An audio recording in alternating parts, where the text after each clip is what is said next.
All right, guys, what's going on? Welcome back to the College Football Podcast. Today, me and Nick here, we're looking at our Week 1 Thursday and Friday game predictions slate. Obviously, a lot of action going on before the big Saturday, kicking off the college football season. We're here looking at 5 games in particular. We're going to be dishing out our betting predictions for some of these games. Obviously, are maybe for the D-Gens, I guess you could say. The first one up, Coastal Carolina, Jacksonville State, 3.5-point line in favor of the Gamecocks. This is an interesting game. CCU, we'll start with their offense. Averaged about 28 points per game last season. Ethan Vasco enters his third year. But Thirst, as a starter, very capable dual threat player. He had 170 rushing in a game last season. And they get back their top runner in Braden Bennett as well. Group only averaged about $155 per game. They only had 5 games of 200-plus yards versus FBS opponents. The O-line was good in terms of pass pro, but not as strong on the ground. On the other hand, they're facing the defense in Jackson State. They had 38 sacks last year. They lose plenty of contributors in the front six, including Chris Hardy. They do get back J-Rock Swain. And they also get Latia Hale, who is a good run defender, a linebacker back. He's going to be the leader in the middle for them. This team was 17th versus the run, 4th in terms of yards per play allowed on the ground. And that was against the 126 most attempts all year at 526. So this was an incredibly stout group here against the run. Certainly need to perform, see how they perform with new starters, but they should certainly be relatively good, I think, in this matchup. Where do you lean here in this game between the Gamecocks and CCU, where the transfers are going to dictate everything? Because, again, this run defense was incredibly strong a season ago, but they do lose some key contributors, and they're going against a team that wasn't always ideal on the ground in CCU. Last year, Jacksonville State, they went 9-4 in their first season at the top level of college football under Rich Rodriguez, and a lot of that was on their run defense, which you highlighted as a very strong unit that featured some really good physical players. They were able to get the job done. I do think that they plug in a guy in Dylan Brown, who's not bad at nose tackle, looking to fill some of the gaps they have. They return some players as well. Darnell Protter is a really solid player that they return, who was not bad for them last year. They bring in some other different rotational pieces. Hopefully they can get some of those guys fully playing. Meanwhile, Coastal Carolina, they have a new starting quarterback as Grayson McCall finally moves on. Vasco was okay in his limited appearances, right? 779 yards passing, 7 touchdowns, and 1 pick for him, plus a 62% comp rate, while Braden Bennett had 407 yards on the ground and 5 scores as the team's top rusher. They're going to rely on trying to run the ball, make sure Vasco's comfortable against this defense in his first career, season as his full-time starter. He's going to plug in there and be this quarterback right now. I do think Jacksonville State has the massive edge in the trenches and on the O-line and in the defensive line, but especially on the D-line, where I think they're going to be able to dominate a Coastal Carolina offensive line that's kind of weak and kind of set off and make things unbalanced for Vasco and Bennett and give some fits for this Coastal Carolina offense. And on the other side of the ball, Jack State, they're all about the run game. Second most attempts per contest at 49.7, right behind Air Force at 55. That shows you how much they're committed to the run game. Logan Smothers looks like he'll take over at quarterback. A good runner, certainly not as impressive as Zion Webb, and struggled more as a passer as well, but the keys are his now. They do get back Anwar Lewis and Ron Wiggins at running back. Both had 450-plus yards on less than 100 carries each, so very efficient players there. Both are veterans of the system, battled long duration of injuries at different times of the year, so that certainly, waned on their production. They also added a nice player, Andrew Paul from Georgia. Really good backfield there for the Gamecocks. They get back 3 starters on the O-line, led by a standout on the left side and Will O'Stein at left tackle, and an elite left guard in Clay Webb, one of the best in college football.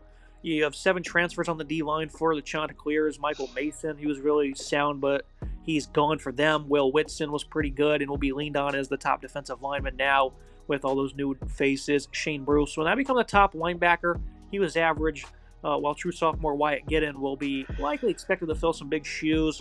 They were 100 in FBS against the run last year. They weren't awful and even held Jackson State to under 200 yards last season when they played. And, they smoked, when Army smoked them for 228, they only lost by 7. So that wasn't too bad of a performance there against the Knights, Nick. And again, last year they kind of had Jackson State's number, obviously a long time ago, almost a year since that game was played. Do you think Jack State will be looking for some revenge here, or do you think they'll be a little bit more stagnant?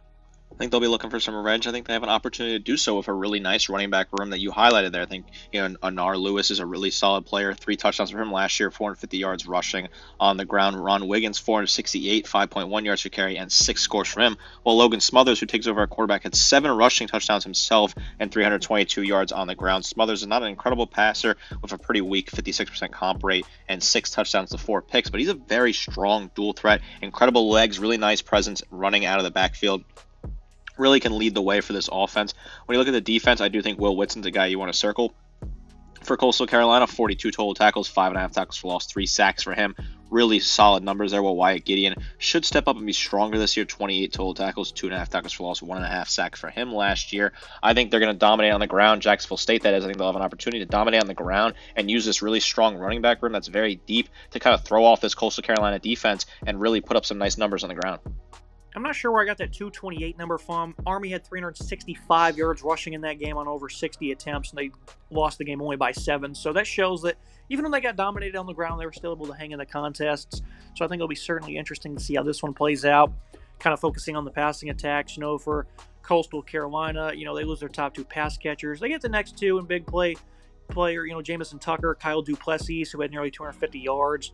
JSU secondary allowed plenty of yards, but they did snag 16 interceptions, allowed only a 58.5% completion rating. Grayson McCall played very well against this team last season. Obviously, he's gone. Get back a good amount of experience, but they do lose 2 leaders as well in their secondary. JSU, they don't really throw the ball too much. The top 2 wide receivers are gone. They get back Sean Brown and Michael Petway, though. CCU gets back a good duo of corners, Matthew McDoom, Courtney Eubanks. They'll likely be locked down out wide, I think, in this game.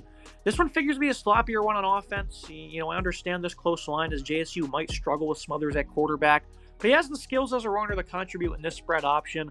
I'll stick with JSU to cover, as the run game will be good enough to, win against a completely revamped D-line.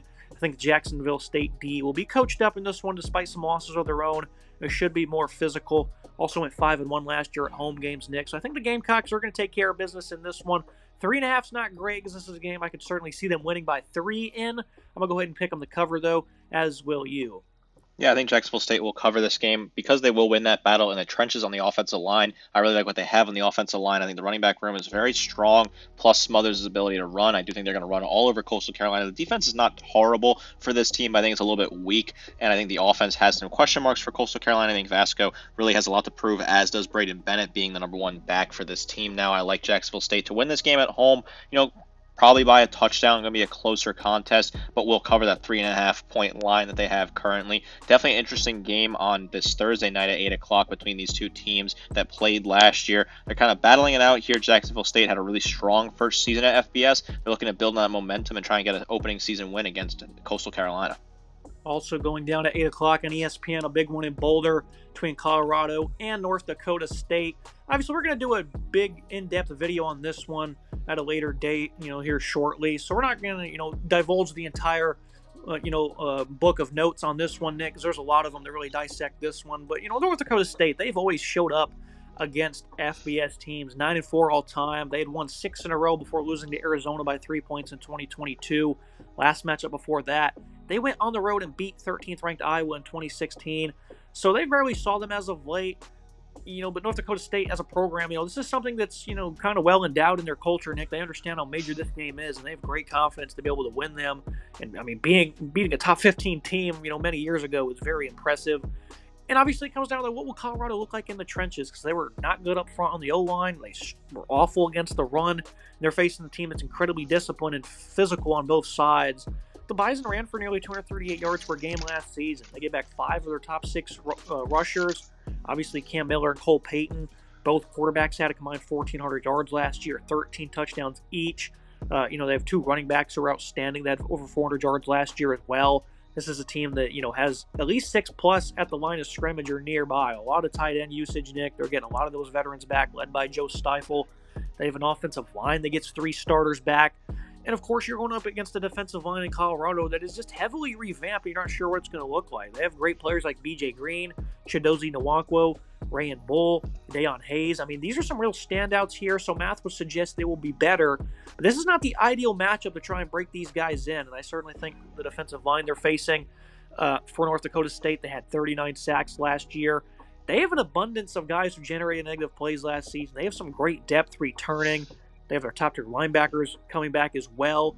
Colorado, even if the O-line's improved, I don't think the run game's going to be much different. It'll be the Shadur show. What do you think is the biggest key here? Because we really don't know what the trenches are going to look like for Colorado. And again, this is not the ideal matchup to try and find that out. I think the biggest key is, can this defensive line for Colorado get in there and create negative plays against this North Dakota State offensive line, North Dakota State offense. I think the offensive line for North Dakota State is a very strong physical unit that I think can really go in there and get a lot done. I really like what they have on the offensive line. I just don't know if we've seen anything enough at all proven out of Colorado that they can go back there and get major plays and break it up. This is a brand new unit. BJ Green comes in on that defensive line. He's looking to get off the edge and get some sacks for this team. Shane Kochs returns. He was a good player for them last year, but he's got to step up this year at defensive tackle as well. They bring in a ton of different pieces, a whole rotating door at Colorado, just like it expected to be under Deion Sanders. I don't like the matchup at all for this defensive line against this strong, physical offensive line that's one of the best units in the FCS. I also think that Shedeur Sanders is going to get sacked a few times in this game by this defensive line for North Dakota State that's going to dominate again. Another Colorado offensive line that has some pieces that they're bringing in, moving some different guys and trying people out. I think that the running back room, it does not offer anything. I don't think they're going to be able to run the ball at all. So it's going to be, what can Shedeur do? Can he put up enough numbers against a really strong linebacking unit and defensive line that North Dakota State have? Their secondary is a bit weaker, and I think that is something that if you're going to find a way for Colorado to win this game, they're going to have to attack them through the air and pick apart some of the weaknesses in a little bit of an inexperienced secondary for North Dakota State. But this is definitely a tough matchup for Colorado in terms of some of the key areas, especially in the trenches, because I just don't know if Colorado has enough in them right now against a really strong team from the FCS. Yeah, I think the biggest X factor for me that's going to have Colorado winning this game is, this is a good secondary for North Dakota State. 160 or 186 yards per game allowed last season. Very good number. Their top corner departs. They do get back Marcus Shepard. Jaquise Alexander steps into a starting role. Played good a bit last year. Wasn't very good, though. Sam Jung, Cole Wisnowski, some very good safeties in the back end. So this is a veteran group, even though at corner, like you alluded to, they'll have some inexperienced players stepping up. And obviously this pass rush will have a tall task. And I think the biggest X factor is Shedeur Sanders, a highly talented quarterback, a loaded wide receiver group with LaJohntay Westard, Will Shepard, on top of, Travis Hunter out there catching passes, Jimmy Horn as well. So there's a lot of great pass catchers here. And I'll use this analogy, back in 2021, Wake Forest played Army, and I said, hammer every prop you can on the passing attack.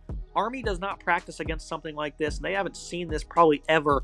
And what do you know? They had 450-plus passing, 5 touchdowns, hung 70 points on them, Nick. And I don't think you're going to see a performance like that, but North Dakota State's not ready for these pass catchers in this quarterback, and I think that the passing attack is going to be, huge for the Buffaloes in this game. That'll be the X factor. I think, 350 yards for Shedeur, a couple of touchdowns, will be the ultimate difference maker. Even though North Dakota State's going to put up a very resilient effort, I'm not pulling the trigger like you, because I really do think that's going to be something major that the Bison just cannot compete with. I am going to pull the trigger, certainly a controversial move here, but I just think when you have this is a clash of cultures, right? North Dakota State is a well-defined, built culture. They've gone through a couple different coaches down there, but they are still able to build this culture of winning momentum. They haven't won a national title in a few seasons, but they are still one of the top competitors in the FCS league. They're constantly in the hunt for the playoffs. They built a culture. They produce guys that go to the NFL. They produce players that buy in and join into what they believe is going to be a winning, momentous culture. While in Colorado, it's kind of every man for themselves, and Deion has not built a culture. It's completely a mess out there. And I think when you have a team that's kind of regimented like this, that's focused on the objective, that's putting together a solid practice week in, week out, putting together strong efforts, while Colorado on the other end is having the social media team edit film from practice and make it look like passes are being completed when they're not. I think this is an opportunity for North Dakota State to go out there and say, hey, look, we are still one of the best FCS teams. We still have an incredible roster. We still have great coaching across the board and are able to get the job done. I am a little shaky on this because the secondary for North Dakota State does worry me, like you just alluded to and like I alluded to earlier in this episode, but I do think they have enough talent to get the job done. They're going to get a few big plays on defense, maybe a turnover or two, and force Shedeur to make a mistake to finish this game off and win by 8 points out there in Boulder, Colorado. I think if North Dakota State wins this game, that's an absolute earth-shattering upset in college football, because that definitely changes a lot of what people expect. Certainly casuals will not expect to see this coming from the FCS FBS battle, but if you really do watch college football, I certainly think you can sympathize with me and go with this pick and take an NDSU here. Now going down over in Minneapolis on FS1, North Carolina, Minnesota, 2.5-point line in favor of the Golden Gophers. This was a game last year. The Minnesota, competed in the trenches, I thought, a great bit. Drake May ended up being the difference maker there. We're talking about elite quarterbacks, being able to spring ahead, and that's what North Carolina did last year. Now you turn to Max Johnson, a guy who's been an all-right quarterback, but is prone to being inaccurate and just have poor decision-making. Has a great group of pass catchers, though. They will be facing a good secondary. Max Johnson does do well in the RPO game as well. I think it's something that's beneficial for them. Guys like Nate McCullum, J.J. Jones, Bryson Nesbitt. I mean, this is a very good pass-catching group. Of course, you have Amari Hampton, who is phenomenal for them. This is a guy that had, over 1,500 yards a season to go in 15 scores. His second worst rushing total all year, Nick, came against this Minnesota defense. Ja Joyner, who's probably their best defensive player. I know he's been working real hard in the lab to be a better run defender, so I certainly think him and Danny Strigo off the edge are certainly going to be a tough group to defend. There's veterans on the interior for Minnesota. Linebacker group's a little bit worrisome, but I know a lot of these younger guys were able to get a lot of reps last season. And, I certainly think that maybe I'm overvaluing Minnesota here, but I really think this will be a good football team this season. Max Brosmer coming over from New Hampshire. How will he look against upped competition? Who knows? But I think this is a great offensive line for Minnesota, led by, a great backfield. They added Cyan Magira to pair up with Darius Taylor, who had a big game last year against UNC. Ariante Ezerly at left tackle, one of the best in the country. I think the move of Quinn Carroll to right guard is going to be highly beneficial. Veteran group for them against the UNC defense that has just been abysmal against the run. And year after year, I try and praise this D-line because they do have great players. Desmond Evans, Kevin Hester, Kamon Rucker. I mean, at times we've seen this defensive line show some good, attributes. But relatively, at the end of the day, Nick, they're just not very good against the run. They just don't seem to be able to provide what I think they should. Power Echols will now step into that full-time linebacking spot as Cedric Gray will no longer be here, a guy who had, a tremendous amount of production over the past couple of seasons. And I think this is just too much of a challenge for UNC going on the road with this quarterback against this defense. I think Minnesota's going to win this game handily. 2.5 was a lock of the weekend for me. I've been saying it for months, and obviously last year when I said, I had a lock for months, ended up being right. So I'm going to stick with it, hammering down big time here, Nick. I think that they're going to be able to control the trenches, that being the Golden Gophers, and they're going to be a headache on offense for UNC, even though Hampton is a stud. I like Minnesota here to win this game. This is about the 10th or 12th game season in a row where Minnesota opens up their first game on Thursday night at home in front of a great crowd up there in Minneapolis. They really do pump out a really strong crowd. The weather's normally beautiful. The crowd is very excited for this game. We've seen some of these games be really exciting in the past. They hung in there with Ohio State a couple of years ago. They knocked off Nebraska at the buzzer last year in what was a really entertaining game. So this is always a game I look forward to. You and I have talked about this, and this is a fun little thing in college football scheduling, how Minnesota gets this primetime Fox game on that Thursday. They get, to be in the national showcase, and this year they're bringing in North Carolina for this matchup, an out-of-conference matchup, and I really think this is an interesting matchup. When you look at North Carolina, I worry about what they can do on offense because I really don't trust Max Johnson, who has not been great at, he was great 1 year at LSU, but struggled at A&M and did not look the part really at all, and now he moves on to another school, hoping to get another opportunity. Omarion Hampton is going to have to do a lot of heavy lifting if they're going to win this game. He's going to have to run the ball a whole lot, and they're going to have to rely on him a lot throughout this season, although I do think some of the wide receiving weapons for Max Johnson are not bad. Nate McCollum's not a bad player at all, and J.J. Jones has a lot to show. Well, on the defensive side of the ball for Minnesota, I think that Danny Strigo is an incredibly strong player who looks to continue to show that he is one of the best players on the defensive side of the ball. 51 total tackles for him last year, 7 tackles for loss, and 6 sacks, as he's going to be a big leader for this team on that defensive front part of the defense, a really strong physical player. I think they have a decent enough linebacking core with Cody Lindenberg, who's going to be a key player for this team, who didn't do a whole lot last year with only 31 total tackles, but he's getting an increased role, hoping to be dominant on that as a linebacker there. For the offense from Minnesota, I think Max Brosmer was a really solid add from New Hampshire. He looked good in the film against FCS teams, was a highly coveted quarterback out of the portal who I think could be a nice impact player. Darius Taylor is going to be the number 1 lead back here after having got some really strong experience last year, nearly 800 yards rushing and 5 scores as a true freshman. He's going to be the one that takes over the full load at running back. I expect big things out of him. Daniel Jackson, I think he'll be okay this year. Elijah Spencer, not a bad wide receiver at all. I think the offensive line is very strong. Quinn Carroll at right guard, I think, is a really nice move for this team, that he can do a whole lot, whereas with the North Carolina defense, they've disappointed a lot over the last couple of seasons here. You plug in Power Echols, who has a lot of shoes to fill at linebacker. Can he be that leader this team needs? Is Desmond Evans going to step up? Is Kamarion Rucker going to step up on that defensive line? I'm not entirely sure what will the secondary look like. Is DeAndre Boykins going to have a really strong season, or is he going to have some struggles? I know I just threw a lot of information there at you, but I do think Minnesota is going to win this game. I like them to cover the spread pretty handily and get their season off to a strong start on Thursday night. Yeah, and those 800 yards for Taylor came over the course of only 5 games. He had 3 games of 190-plus yards last year. He was injured for most of the year. So this is a guy that can certainly let you feel it. North Carolina certainly struggled against him last season. So I think UNC, they're going to be in for some trouble in this game. Moving to Friday night, Nick, Temple, Oklahoma. Obviously, the Sooners are going to win this game. But if you're tuning in, you're wanting a betting prediction, so we're going to try and give you the most accurate one possible. Temple, they return 5 starters on offense. They lose their top pass catcher, 3 of the top 5 to be, matter of fact. Their top rusher is gone. Only 2 starters are back on the O-line, including a left tackle that allowed the 5th most pressures in college football last year. Granted, he was a true freshman. They returned 3 starters on a defense that was 127th in scoring, 124th in yards, only forced 5 turnovers, which was dead last, and lost to the likes of SMU, Miami, and Rutgers by an average of 39 points per game, scoring 7 points each in those 2 games, and then 0 versus SMU. Arkansas State, on the other hand, had 73 dropped on them in the opener against Oklahoma last season. They had 66 2 weeks later versus Tulsa. And in this game, they'll be breaking in a new quarterback in Jackson Arnold. So they'll likely leave him out there for an extra drive or 2 compared to if this game was being played in November. This may be lock of the weekend, Nick. I know I just said that about the last game, but I think Oklahoma is going to blow this one out of the water. If Temple covers, it'll be via a 48-7 type of score, of a special teams TD or maybe a fumble recovery or something wacky like that. I don't see how they're going to hang into this one because Venables' defense, they're going to be in touch. They're going to be playing much better.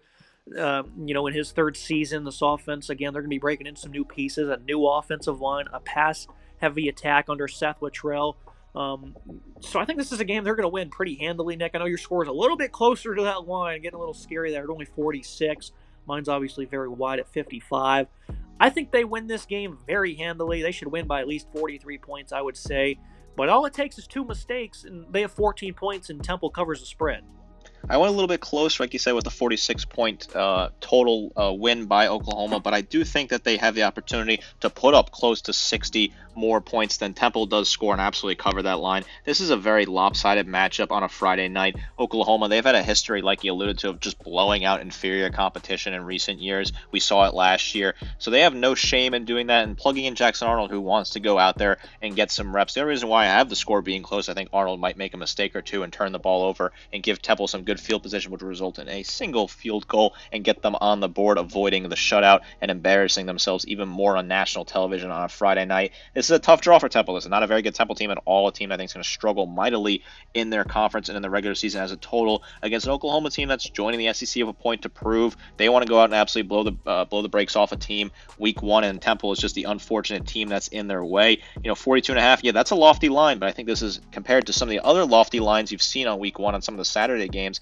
this one makes a lot of sense for me because Oklahoma has completely shown that they are willing to absolutely beat the hell out of teams just for the fun of it. I expect them to do so and really put up a really strong showing. They might cover the over-under 59.5 by themselves. It's certainly possible with the way that this offense could look under Jackson Arnold.